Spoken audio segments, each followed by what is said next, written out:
I'm continuing with the emails. A current town council member was emailed this statement regarding our superintendent.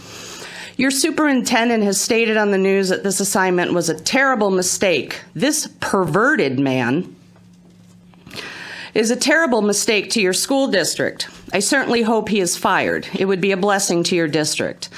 As a former teacher, mother of 2, and grandmother of 4 young children, I was appalled and disgusted that anything of this nature would go out to school children. Shame on the superintendent and the teachers who gave it out. He responded and didn't disagree. Good evening, Jay. I certainly understand your concerns. I have included members John and Janet from our Board of Ed to address and reach out to you directly. Sincerely, Mike Ludwig. Janet Cushman responded, copying in John Ungeier. Thanks, Mike, for forwarding. I reached out to her. It's pretty sad that no one has made any kind of comment about how inappropriate calling our superintendent a pervert from our elected officials. Nothing.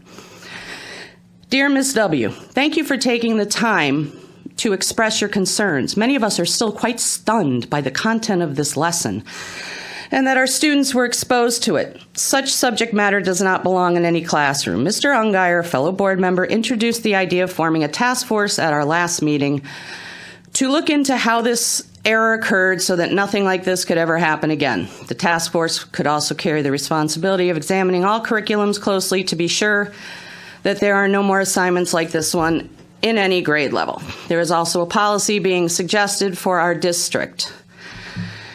Note, Ms. Cushman says the task force could also carry the responsibility of examining all curriculums closely. All.